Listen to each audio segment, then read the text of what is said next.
La Pascua es una de las fechas más especiales para el mundo cristiano, donde las iglesias suelen hacer muchas actividades relacionadas con la muerte y resurrección de Jesús. ¿Es esta la única celebración válida para los cristianos? ¿Qué hacer con las tradiciones relacionadas a la Pascua? Conversemos junto a Alex y a Marcelo sobre este tema, aquí en Entre Semana. Terminando nuestra serie de mitos festivos, ¿cómo los llamamos? Mitos festivos. festivos, sí. Comenzamos hablando acerca de Navidad, un par de episodios la semana pasada con Halloween y Samhain. Intenso. Estuvo intenso. La verdad, terminé un poco cansado después de hablar de todas las controversias y temas. Y dijimos que íbamos a terminar con algo un poco más livianito. Sí. Pero al darnos cuenta, vamos viendo que no es tan liviano como pensábamos. ¿Qué es la Pascua? ¿Qué controversias puede haber con la Pascua? Debería ser la celebración del mundo cristiano, porque se celebra muerte, sepultura y resurrección. O sea, ahí deberíamos estar todos de acuerdo y no debería haber controversia, no debería haber mitos al respecto. Sin embargo, hay muchos temas y temas de calendario también. Después también temas de masificación en cuanto a la celebración, el conejito de la Pascua, los huevitos. ¿Buscaste huevitos de Pascua de chocolate? Sí. Uy. Si yo lo buscaba de niño. Sí, tengo memorias de... Es que nosotros éramos de una iglesia pequeña. Son las mega iglesias que lo hacen. Que desde un helicóptero tiran 100,000 huevitos y todos los niños pueden ir. Entonces, no. Mi abuela paterna, yo recuerdo que un par de veces en el patio de su casa, que era una casa bien larga, bien profunda, ponía ahí para que nosotros fuéramos a buscar. Y me acuerdo que era de las pocas cosas que recuerdo así bien claro de... esto está divertido. Es obvio que lo puso mi abuela, pero está divertido ir a buscar huevitos de chocolate. Claro. Después desapareció, no lo hizo más. Pero a los nietos mayores lo hacía. Uh-huh. Sí, y son tradiciones. Es interesante cómo van moviéndose las tradiciones desde de Europa, Europa occidental, después a Inglaterra, Estados Unidos, después de ahí de vuelta. Y cada lugar se va poniendo su propio toque. Claro, y al cruzar el charco, llegando a este lado del Atlántico, se modifica, se adapta culturalmente. Y desde Estados Unidos al mundo, Constantino tuvo la culpa, ¿no? Sí. Pero, a ver, yo, primero, una de las cosas que me vine a dar cuenta, especialmente viendo la fecha de Navidad, era cuán vinculado estaba antes la Pascua con la Navidad. Y cómo es que la fecha de Navidad es básicamente 9 meses después de Pascua. Claro. Como que Pascua era el punto de referencia. Correcto, y siempre lo fue. Y estudiando ese tema de los calendarios y todo, una cosa que no sabía, creo que en el primer episodio te había preguntado, algo sucedió en 1700. Bueno, después lo encontré. 1700 creo que, no me acuerdo, no lo tengo conmigo, pero 1750 es que aunque el Papa había cambiado el calendario gregoriano en 1500, no se hizo en el mundo protestante. Entonces, algunos sí lo adoptaban, otros no. Entonces era como que se conocía, se sabía, pero como que no era oficial. 1750, el Imperio Británico decide adoptar el calendario gregoriano, no porque era algo católico, sino que llegaron a la conclusión de que era un poco más atinado con pues los tiempos, es decir, era más fiel astronómicamente. Y lo que hicieron en ese mismo edicto era cambiar la fecha de Año Nuevo. Adivina cuándo era Año Nuevo. ¿Cuándo?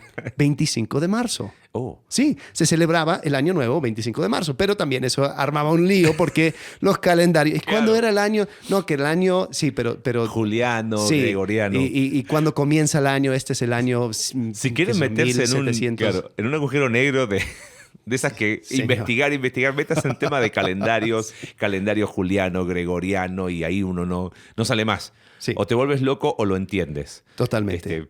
Generalmente me pasa lo primero. Me vuelvo loco. Ok. Pero bueno, hablaste de fecha. Sí. Partamos por ahí, porque quizás ese sería un elemento, como tú dijiste recién. 25 de diciembre, 9 meses antes de Pascua, punto. Ujú. Ya está. No había como mucho problema, porque para la iglesia primitiva, aún en el texto bíblico, antes de la iglesia, cuando nos referimos a iglesia primitiva, es post-Nuevo Testamento, ¿no? Ujú. Pero si uno va... Pre-Nicea. Claro, pero cuando uno va al Nuevo Testamento, Pascua tiene que ver, está íntimamente vinculado. Pascua es una fiesta judía, Claro. la Pesaj. O sea, es el momento donde ellos celebraban la liberación del pueblo de Egipto, ¿no? Y lo celebraban en una fecha muy establecida, el 14 de Nisan, ¿no? Que en términos de calendario, por eso estamos hablando de calendario, es entre marzo y abril, ¿ok? Porque el calendario, tratando de hacer la equivalencia entre calendario judío y calendario gregoriano, los meses van más o menos, o sea, un mes incluye A ver, mitad de uno, mitad del otro. Sí, pero explícame por qué. Porque los meses judíos van de luna llena a luna llena. Sí, es lunar, pero es lunar y solar. Por eso te digo, el meterse el calendario. Si hay algún experto escuchándonos, Por favor, deja un comentario. Claro, déjanos un comentario o te invitamos a un episodio, a una serie que podemos llevar entendiendo ¿Tú los sabes que calendarios. aquí en Querétaro, todavía no he ido, hay un museo del calendario. Sí, pero Tengo que ir. no sé qué será. No sé si No es. sé, quizás no se explica lo que es. Puede un que mes no se de explique Nisan. o simplemente tenga distintas cosas artísticas. Sí, puede ¿Qué ser sé yo? que sí. Pero bueno, está bueno, sí lo he visto. Lo he visto cerca del Sí. Jardín Guerrero está. Ok.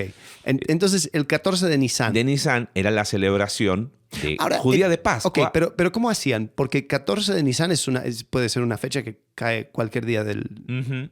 Pero siempre era el sábado, ¿no? Que O viernes. O no. Anterior al sábado. Sábado no sabes. O sea, si 14 de Nisan caía un martes, ahí celebraban la Pascua. No sé. La verdad, si hay algún judío que nos diga, nos puede ayudar. Pero el tema...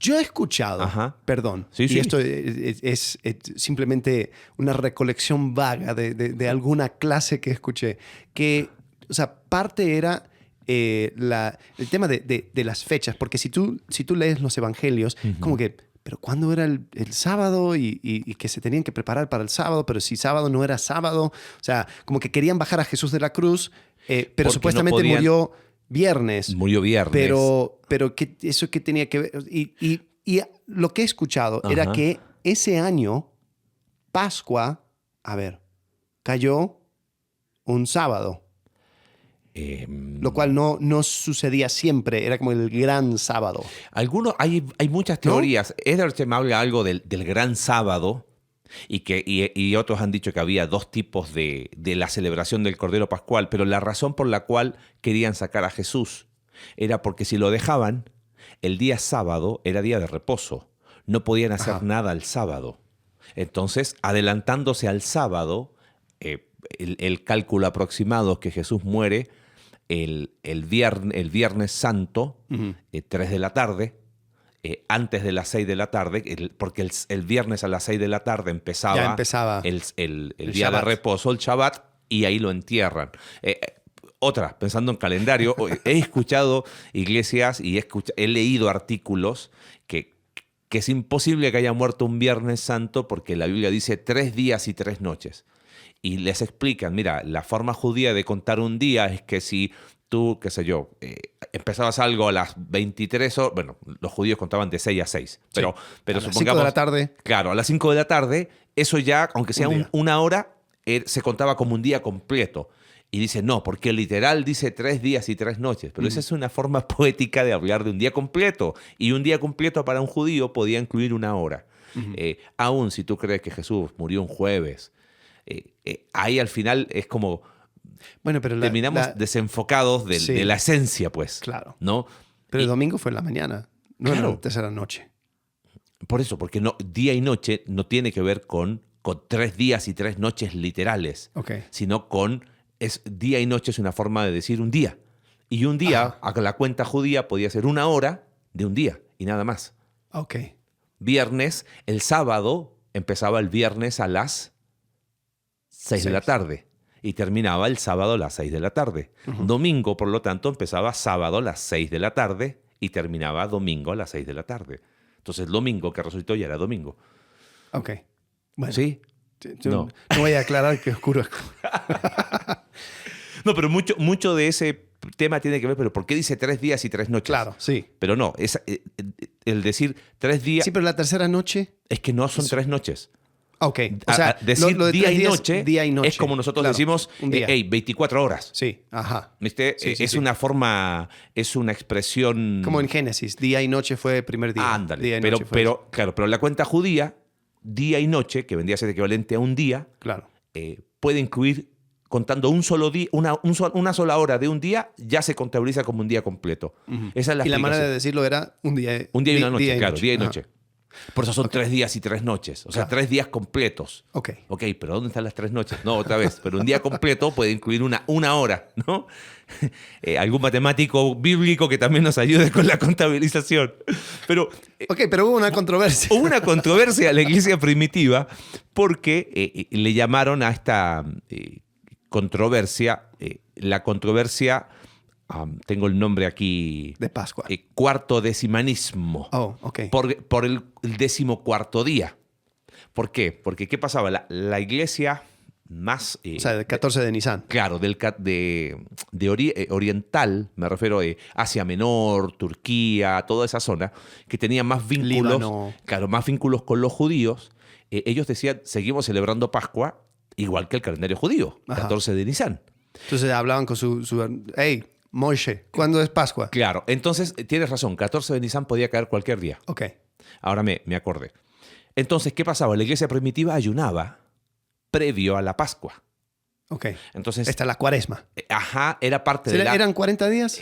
Era cuaresma, sí, porque veían 40 días, que era algo bíblico, que 40 días Claro. de preparación para cosas importantes. Lo de 40 días venía de Jesús en el desierto. Jesús en el desierto, y también veían Antiguo Testamento, el concepto de 40, Sí. los 40 años en el desierto. Entonces decían, hacían ayunos, pero lo que muestra esto es que la iglesia primitiva tomaba esta celebración de una manera muy... con mucha importancia. Hacían una vigilia también, que la Iglesia Católica la ha mantenido hasta el día de hoy. Y entonces las iglesias de la zona oriental decían, ok, si el 14 de Nisan es el día que hay que sacrificar, los judíos sacrifican el Cordero Pascual, ese día se corta el ayuno. Y hubo un papa, estamos hablando de año 190, no sé si llamarle papa todavía. 190, no, sería el obispo de Roma, ¿no? sí. El obispo de Roma, Víctor I, dice, no, el ayuno se tiene que cortar el domingo de resurrección. Y el tipo quería excomulgar a todos los que cortaban el ayuno el 14 de Nisan, que podía caer cualquier día, y Ajá. no el domingo de resurrección. No el día, había que cortarlo esa semana, pero el domingo. O sea, porque había un problema. Porque decían... ¿Cuándo se sí, corta el ayuno? Sí, porque si es 14 de Nisan puede ser cualquier día, pero, o sea, también querían celebrar El la domingo. resurrección de Jesús el domingo. El domingo. Estamos hablando de año 190. Sí, O sea, y no cuadran. No, para echar abajo todas esas cosas de que la iglesia adoraba el día domingo por el día del sol y todo eso. Pero fue muy loco porque los querían expulsar, y ¿quién intervino ahí? Fue Ireneo. Ok. Entonces Ireneo dice, oye, no, como que fue famoso por ser el pacificador en esto y no fueron expulsados. Pero, ¿qué mostramos con esto? Que la Pascua como fiesta, como celebración, tenía un lugar muy importante en la iglesia primitiva, ¿no? En los primeros años, estamos hablando del año 190, ya había tensión respecto de cuándo debería ser el día de la celebración, y tenía que ver con el corte del ayuno. O sea, imagínate, para ellos era tan importante que ayunaban, y llegó a haber esta controversia por el tema de ayuno. Hoy siempre me llamó, estudiando ahora la atención, por qué todos los años hay que andar buscando cuándo cae Semana Santa. Sí. No sé si Siempre, te pasa. siempre lo estoy googleando. Acá en México, calendario de la SEP, que vendría a ser la Secretaría de Educación Pública, uno busca calendario de SEP solo para saber cuándo cae. ¿Por qué no cae siempre la misma fecha? Y la explicación, no sé si tienes el dato exacto ahí, pero tiene que ver con el solsticio de primavera, 21 de marzo. Sí. Y es como la primera luna llena Sí. después del solsticio de primavera. Sí, desde el equinoccio, o desde Equinoccio o sea, a la altura de Jerusalén. Lo tratando de fijar. Después del 21 de marzo, nunca va a caer antes del 21 de marzo. Sí, Entonces lo más pronto sería 25 de marzo, una cosa así. correcto. Y en lo más lejos, un mes después, Un en mes abril. después, claro. Porque hay veces Semana Santa, no sé cómo cae el próximo año. A ver. O sea, perdón, próximo año. Ya estamos en Semana 2025 y yo todavía estoy hablando del próximo año. 2025. Cae el día... A ver. En abril, ¿viste? 13 de abril. O sea que el equinoccio solar ya, o sea, va a tener... La luna va a estar como una fase... Claro. Es luna llena. Como que Sí. luna llena. Sí, ya cerrándose, ¿no? Ajá. Porque después, sí, ok. Bueno, entonces, muchas de las controversias que podemos encontrar Ajá. tienen que ver con ayuno, las costumbres de la Pascua, Cuaresma y todo lo demás. Es interesante cuánto de esto tiene que ver con esas prácticas que comenzaron en la iglesia primitiva, se fue modificando, pero también, o sea, crea esos problemas. Uno de esos era el tema de lo que no se podía comer. Sí. ¿No? Por ejemplo, entrando en el tema de los huevos, ¿no?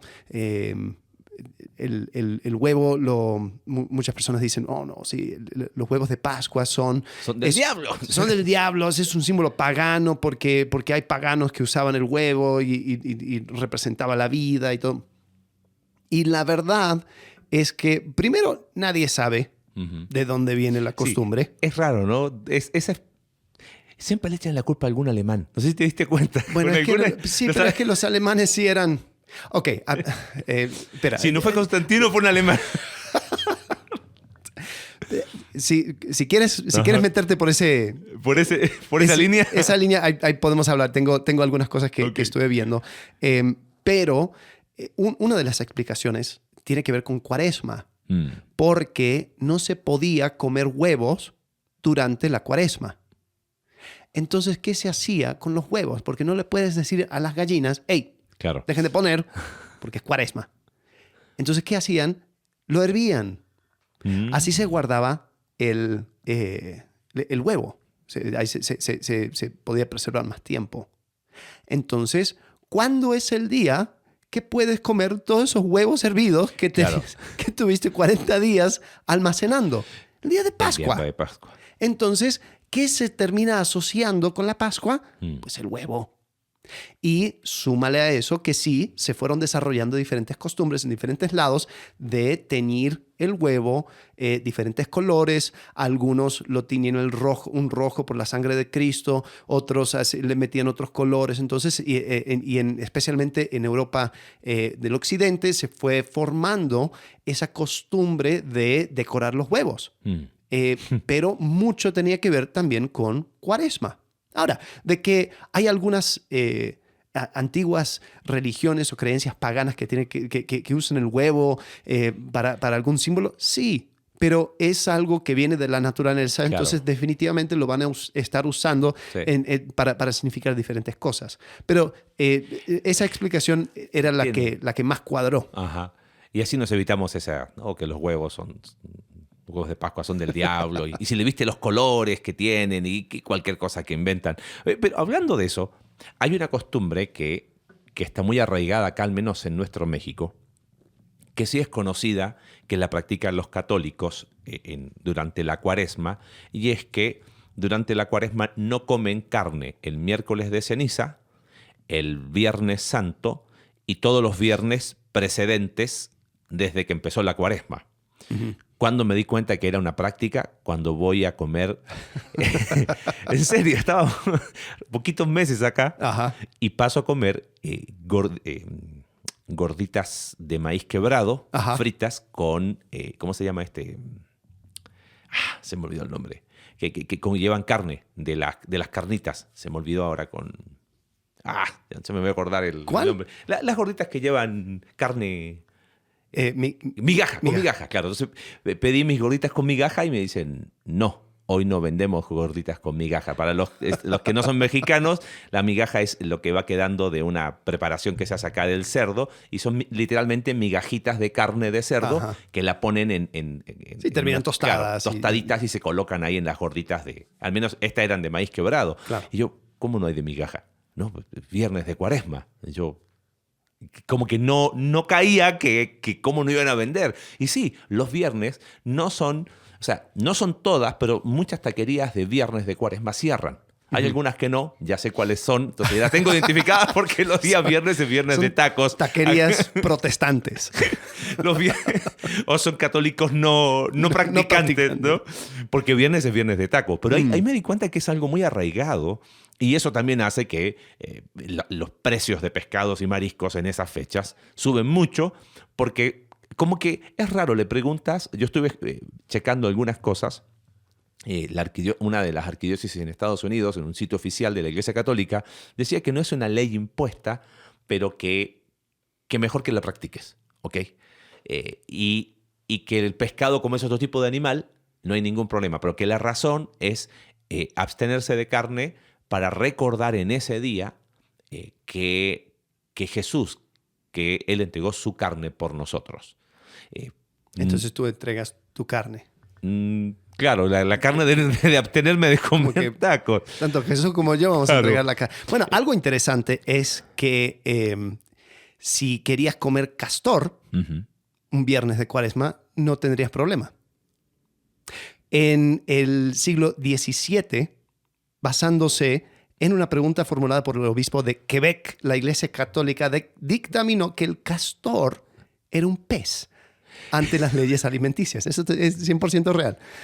Por lo tanto, la prohibición general de comer carne los viernes de Cuaresma no se aplica a la carne de castor. La base legal para esta decisión probablemente se relaciona con la Suma Teológica de Tomás de Aquino, la cual establece la clasificación animal tanto por sus hábitos como por anatomía. Entonces, si quieres tacos de castor, no tendrías ningún problema un viernes de Cuaresma. Ahora, rasquemos un poquito acá, porque del lado no católico a veces se hace una caricatura y se critica mucho y es como que, viernes de Cuaresma, voy a comer carne para mostrar que no tengo ningún problema, ¿no? Sí.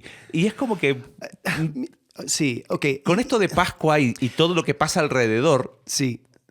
Hay algo ahí. Sí, bueno, y tenemos que reconocer de que la guerra entre los protestantes y los católicos creó mucha riña y burla y acciones que activamente van en contra de ciertas tradiciones porque se asociaban con catolicismo, se asociaban con tradicionalismo. Entonces, como que no vamos a hacer esto. Sí. El tema de comer huevos el día de Pascua, porque por fin ya se acabó el ayuno,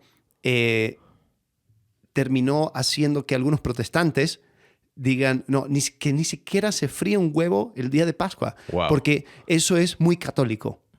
El tema de los mitos alrededor de la Pascua, también mucho se fue, mucho viene de protestantes, sí. Queriendo tirar abajo todas las tradiciones de Pascua. Hablamos acerca de las dos Babilonias, sí. de el ministro Alexander Hyssop. Sí.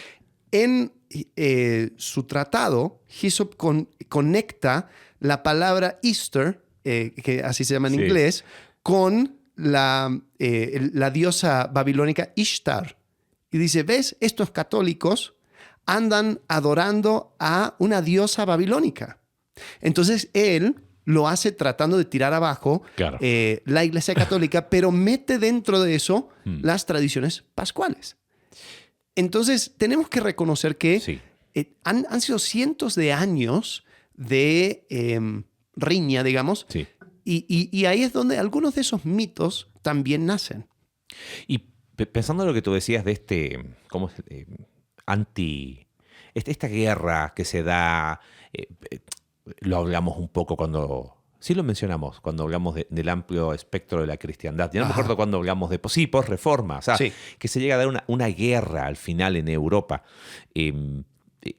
Por ejemplo, hubo una reacción y se entiende el concepto de por qué, pero a veces cuando se hace por el simple hecho de ir en contra, por ejemplo, lo que hizo Ulrico Zwinglio en Zúrich, cuando se eliminaron cualquier tipo de imagen. O sea, cualquier imagen en el edificio donde la iglesia se congregaba era símbolo de paganismo, cualquiera. Porque no te harás imagen. Y claro, yo por mucho tiempo leí Éxodo 20, claro, criado en un ambiente anticatólico. Yo leía Éxodo 20 y me imaginaba las imágenes de los templos católicos, sí. como si el catolicismo romano hubiese existido en los tiempos de Moisés. Y algunos, queriendo justificar, hacen lo que hizo Alexander Hislop, que tratan de unir lo que no va. Ahora, pensando un poco en esto de Pascua, quizás no hay tanto de mito, o lo que había, lo pudimos hablar rápido, pero percibo que algo hemos perdido con el tiempo. Del lado de la vereda católica han mantenido ciertas tradiciones, pero sin darle el trasfondo. O sea, simplemente lo hacen porque Cuaresma, cuando la iglesia primitiva practicaba esta Cuaresma, eran 40 días de ayuno, de oración y de lectura bíblica. O sea, separa un tiempo para tener un periodo como una especie de retiro espiritual. Que hoy es cualquier cosa, menos eso. Y si hay algo como que no se vincula para nada. Por ejemplo, era interesante ver el tema de carnaval que se da en marzo, en esas fechas. En Estados Unidos está el famoso Mardi Gras en Nueva Orleans, que Mardi Gras significa martes de grasa o martes grasoso. Y es como que, ¿y por qué? ¿Por qué martes? Porque el próximo día es miércoles de ceniza. Inicia la y cuaresma. Ahí inicia la cuaresma. Entonces, como que vamos a pecar todo lo que podamos, vamos a disfrutar, vamos a hacer todo lo que podemos hacer, porque ahorita entra el periodo de cuaresma. Pero yo creo que serían muy, muy pocos los que lo ven así dentro de ese calendario religioso. Entonces, simplemente es como que, sí, claro, toca carnaval. Y después miércoles de ceniza. Pero sí, o sea, han sido tradiciones que, claro, van perdiendo su significado, van perdiendo el poder de la reflexión y esa conexión, porque yo creo que en su corazón no creo que es malo. No. O sea, decir, ¿sabes qué? Hoy no vamos a ser intencional en quitar algo del plato, como la carne, para recordar a Cristo. Mira, la verdad, si esa es tu idea. Ahora, si lo haces por un tradicionalismo, donde, bueno, no, o sea, porque la iglesia dice que no tenemos que hacerlo y si lo estamos haciendo, estamos mal. No creo que, o sea, no tiene poder alguno. Ahí es donde entra lo que dicen Colosenses, ¿no? Estos hablan acerca del duro trato del cuerpo que tiene cierto, ¿cómo es? Apariencia de piedad, pero y no cierta tiene reputación ante los hombres, ¿no? Correcto. O sea, es tradición, o sea, es algo hueco. Y dice, tiene cero, pero tiene cero, como dice, cero poder contra los apetitos de la carne. Porque creo que hay algo aquí, no sé cómo lo ves, Alex, en cuanto al concepto de tradición.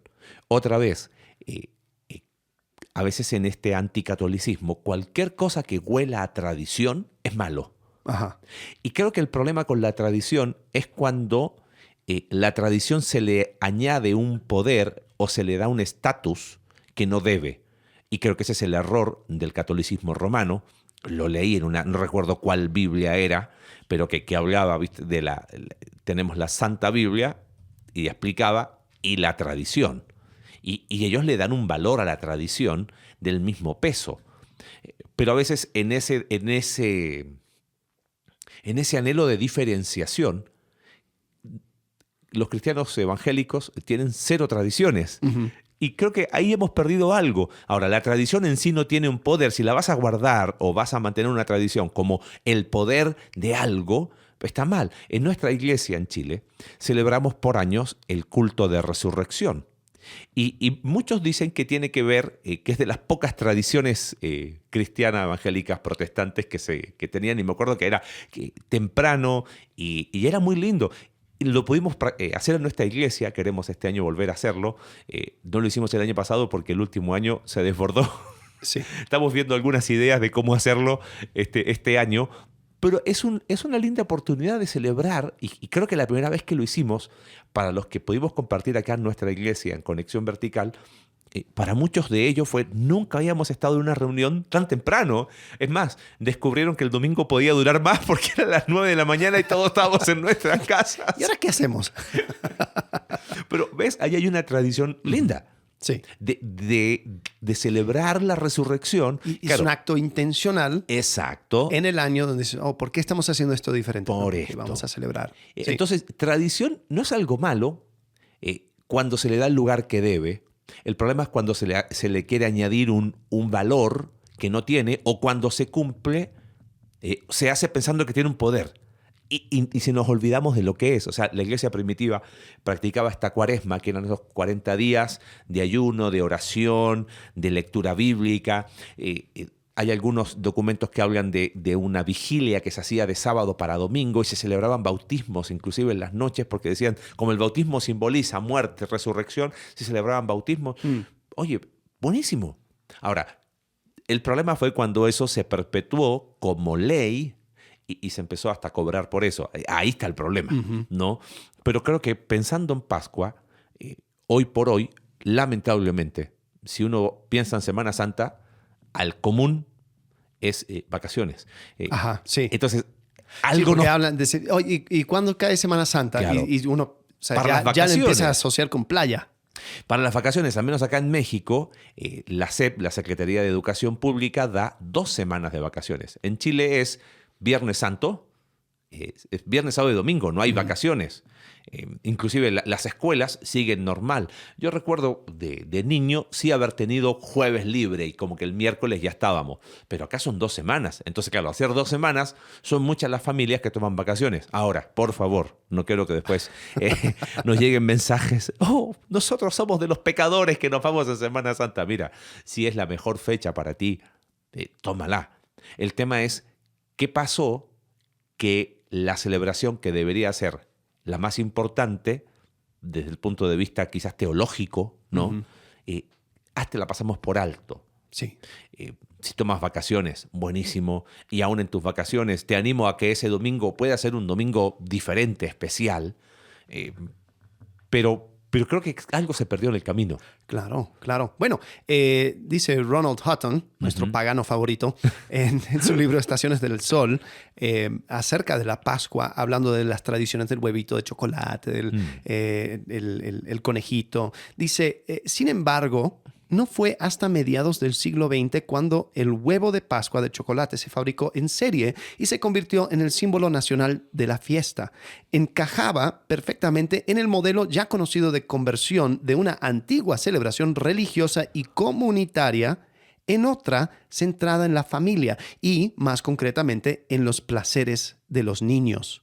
En los últimos años se ha unido la tradicional liebre de Pascua centroeuropea, llevada por los inmigrantes alemanes a Estados Unidos y que allí alcanzó una enorme popularidad como conejo de Pascua, antes de ser reexportada a Gran Bretaña. ¿Viste los huevitos de Cadbury?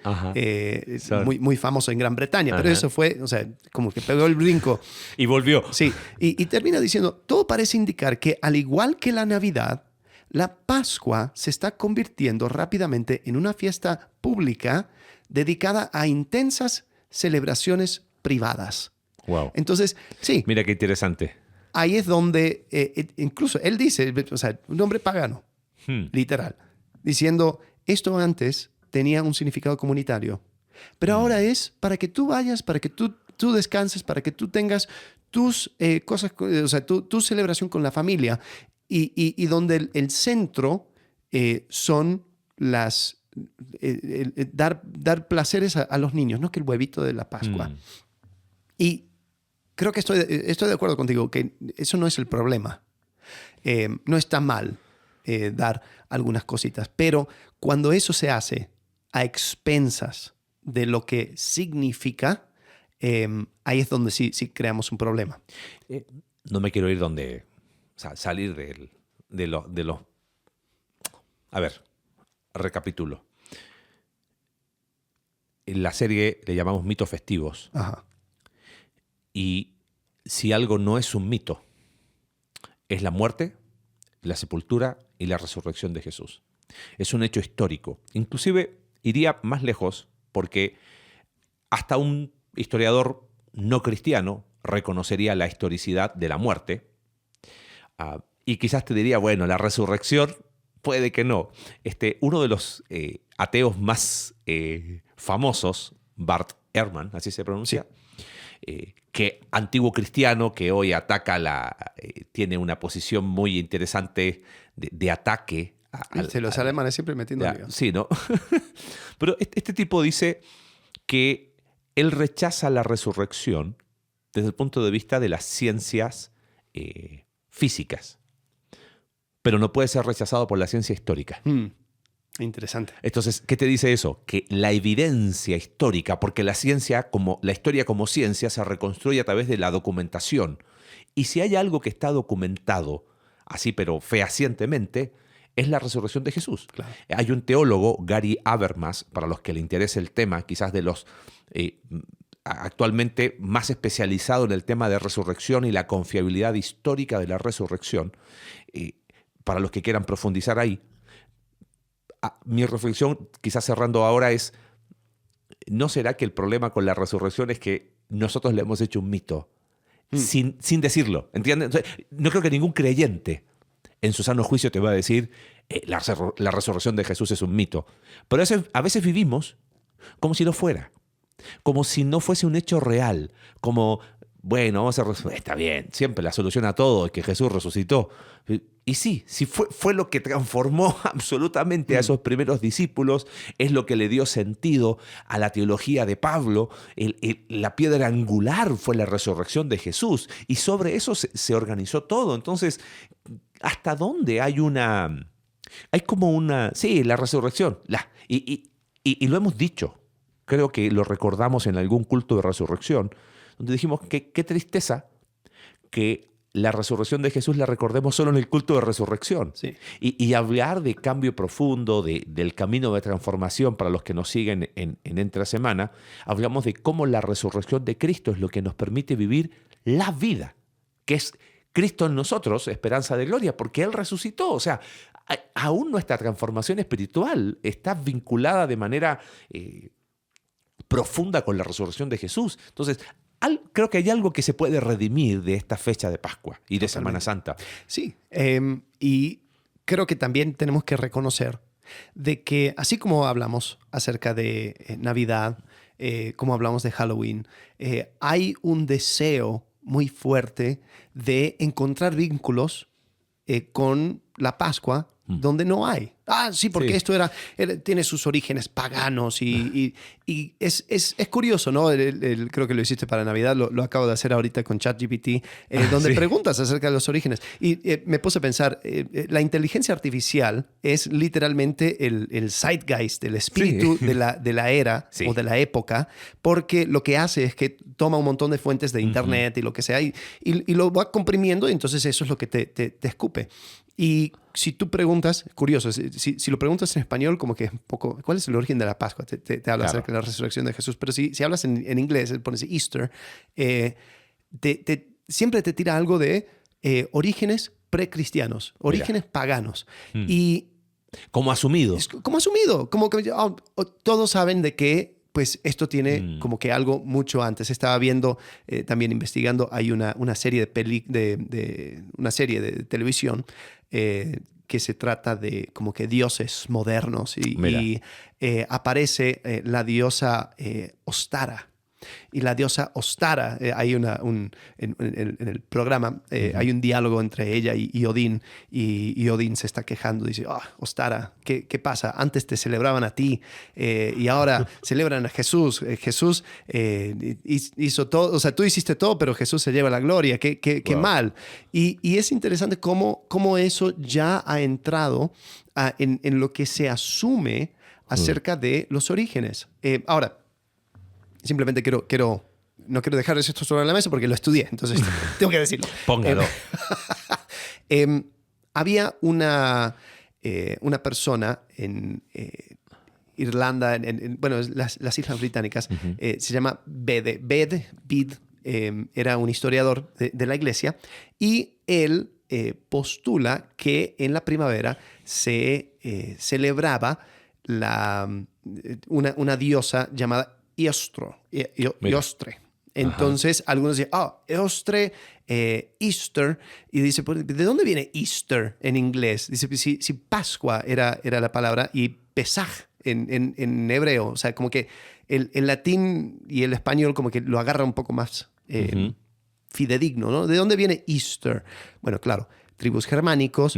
El mes se llamaba, no hablo muy bien el alemán, pero Ostermanoth. El alemán no es lo mío. Sí, no. Pero eso era el nombre del el mes, Ostermanoth. Y algunos dicen, seguro tenía que ver con esta diosa, entonces seguro que se celebraba. Pero en realidad ese vínculo que se establece es un vínculo muy flojo, porque si tú ves los días de la semana en inglés, hasta el día de hoy son nombres de dioses. O sea, jueves es en inglés Thursday, Thursday. Es el día de Thor. El Wednesday, miércoles, es Woden's Day, el día de Odín. Entonces, o sea, pero yo cada jueves no digo, sí, claro. Hoy es el día en que celebro a Thor y su mágica, su martillo. Deberíamos cambiar los nombres de los días de la semana. Entonces, lo que algunos postulan es de que sí, Easter, como caía en el mes, era como que, esto era la celebración del mes. Entonces, ahí quedó. El vínculo con esta diosa en realidad se empieza a popularizar en el siglo XIX. En Alemania, justamente, personas buscando, rascándole, tratando de encontrar vínculos paganos con la celebración. Había un hombre llamado Adolf Hotzmann que especuló un poco acerca de esto, y simplemente quiero leer, y con esto termino, pero quiero leer simplemente un poco acerca de cómo se va evolucionando estas cosas, porque yo creo que uno tiene que ser muy cuidadoso con todo este tema. Hay un cierto cristianismo que yo he identificado, es un cristianismo como pseudo-intelectual, donde dígalo así. Agarran y todo es, pero tú no sabías lo que realmente significa. No, pero tú no sabes los orígenes de tal o cual cosa. Y traga por completo todas las cosas que los demás dicen, así como leímos en el primer episodio acerca del Código Da Vinci. Sí. Bueno, o sea, agarran todo, no, porque dice la doctora tal, porque dice el doctor tal, acerca del origen verdadero. Lo dijo tal pastor, lo dijo quien sea. Sí. Y después termina que todas las historias, todos son gay, y todos eran trans, o sea, que José era gay, etcétera, etcétera, etcétera. Y que Jesús es una aparición más del Dios tal, Dios tal. Cuando uno realmente va a la historia, dice, ¿de dónde están sacando todo esto? Esto de la diosa Eostre, te digo, la única mención que se encuentra es de este historiador cristiano que vivió en los años 600, y algunos piensan que el tipo se lo está inventando, como que o sea, porque dice, no se encuentra en otro lado. No hay otro vínculo histórico con esta diosa Eostre. Solamente lo menciona y quizás estaba confundido. O sea, él estaba hablando acerca de tribus germánicos y las costumbres de ellos. Entonces, a lo mejor no le entendió muy bien. O sea, como que y aún sí, o sea, no hay mucho vínculo. Exacto. es interesante cómo es que una persona habla acerca de una cosa y después Y se otro repite, le agrega, se le agrega. repite. Voy a leer una parte de la...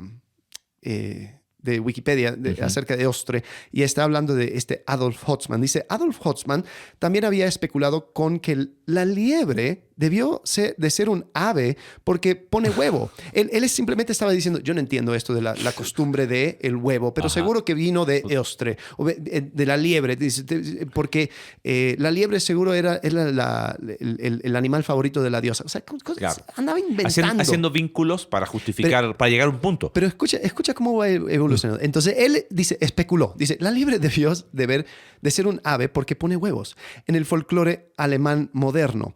Dice, a partir de esta afirmación, numerosas fuentes posteriores construyeron una leyenda moderna en la que la diosa Eostre transformaba un pájaro en una liebre que ponía huevos. Wow.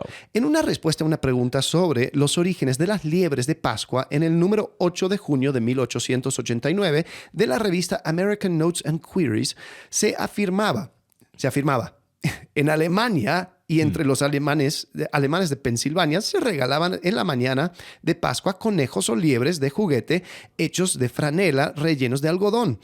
A los niños se les dice que Oster ha puesto los huevos de Pascua. Esta curiosa idea se explica así.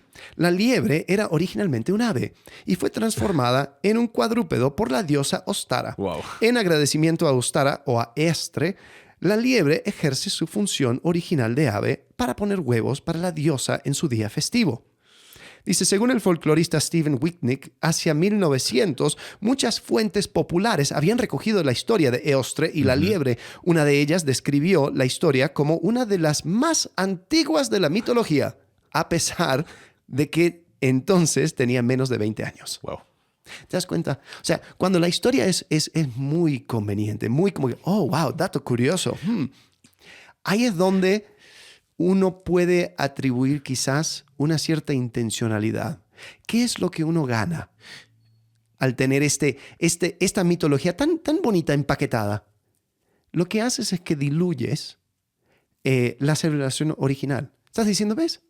Pascua. Es una celebración más.